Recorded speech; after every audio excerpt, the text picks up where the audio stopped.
क्या उद्देश्य रहा लोकसभा चुनावी मैदान में उतरने का? सर, हम लोग संघर्ष करने वाले लोग हैं और हम संघर्ष करके यहाँ तक पहुँचे हैं और हमारे समाज की जो स्थिति बनी हुई है तो घर बैठने से काम नहीं चलने वाला है, इसलिए हम जैसे लोगों को आगे आना पड़ेगा और यही सोच करके मुजफ्फरपुर लोकसभा चुनाव में हम लोग कदम रखे हैं और लड़ेंगे और जीतेंगे। हमारी जो समस्या है, जनता की जो समस्या है, हम उसके लिए आवाज़ उठाएंगे, अंदर भी और बाहर भी, सड़क पर भी, सदन पर भी। इसलिए हम लोग सभी लोग निर्णय लिया है कि निर्दलीय चुनाव लड़ेंगे और आज हमने नॉमिनेशन किया है। विधानसभा भी लड़ते हैं आप, फिर लोकसभा लड़ रहे हैं? संघर्ष है, आप विधानसभा लड़ सकते हैं, लोकसभा लड़ सकते हैं, पंचायत चुनाव लड़ सकते हैं, वार्ड सदस्य का चुनाव लड़ सकते हैं, आपका अधिकार है। और आप लड़ाई जब कर रहे हैं तो लोकसभा विधानसभा क्या मतलब रखता है? आप लड़ रहे हैं मतलब बस। क्या लगता है आपको किससे सीधे टक्कर होगी? बीजेपी भी है मैदान में और कांग्रेस के भी प्रत्याशी मैदान में। वो दोनों प्रत्याशी तो फेल है, क्योंकि वो दोनों, पहली बात तो बाहरी है, दूसरी बात ही कि अदला बदली किया है। जो उसके प्रत्याशी उन्होंने लिया है और दूसरे का प्रत्याशी दूसरे ने लिया है, तो वो कोई काम का नहीं है। तो इस बार निर्दलीय ताकत दिखेंगे और निर्दलीय काम करके दिखाएगा मुजफ्फरपुर। कैसे काम करेंगे? मैं पूरे ताकत के साथ, मेरा काम रहा है, करेंगे नहीं, मैं तो काम कर रहा हूँ। वो लोग पार्टी में आए हैं, टिकट लिया है, तब चुनाव में आए हैं। मैं तो पहले से काम कर रहा हूँ। आज मैं पहली बार यहाँ लड़ने नहीं आया चुनाव, या काम तो मेरा पहले से चल रहा है। तो मेरा काम ज़मीन पे है, चाहे वो प्रवासी मजदूरों की सवाल की बात हो, या मनरेगा मजदूरों की सवाल की बात हो, या बच्चों की शिक्षा की बात हो, या बुजुर्गों की पेंशन की बात हो, उनके अधिकार की बात हो, महिलाओं के सम्मान की बात हो। लोकसभा क्षेत्र बहुत बड़ा क्षेत्र, उसमें क्या कुछ मुद्दा रहेगा? मेरा तो विकास का मुद्दा है, शिक्षा का मुद्दा है, रोजगार का मुद्दा है, भ्रष्टाचार का मुद्दा है। तो ये मुद्दा का तो कमी नहीं है हमारे देश में। एक सहारा का मुद्दा भी भ्रष्टाचार में जा रहा है, इसके बारे में कुछ कहेंगे? सहारा जो किया है, और वो दुख की बात है कि लाखों जो उसमें बेनिफिशियरी थे उनके पैसे फंसे हैं। सरकार को इस पे कदम उठाने चाहिए थी, लेकिन नहीं उठाया उन्होंने। तो इसका जवाब तो जनता देने वाली है और देगी। लेकिन हम जैसे लोग अगर जीत के आते हैं तो हम अंदर भी लड़ाई लड़ेंगे और बाहर भी लड़ेंगे।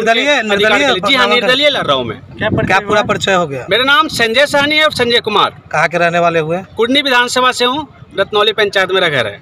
चलिए, थैंक यू। लड़ेंगे, जीतेंगे, लड़ेंगे,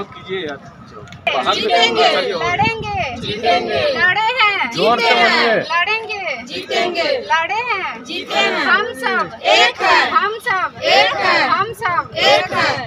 संजय सहनी जिंदाबाद, संजय सहनी जिंदाबाद। मेरा काम संघर्ष करना है और मैं आज संघर्ष करने के लिए सिर्फ नहीं आया हूँ, मैं पहले से संघर्ष कर रहा हूँ और सड़क पे संघर्ष कर रहा हूँ। लेकिन हमें लगता है कि सड़क से साथ साथ अंदर भी, संसद में भी संघर्ष होना चाहिए।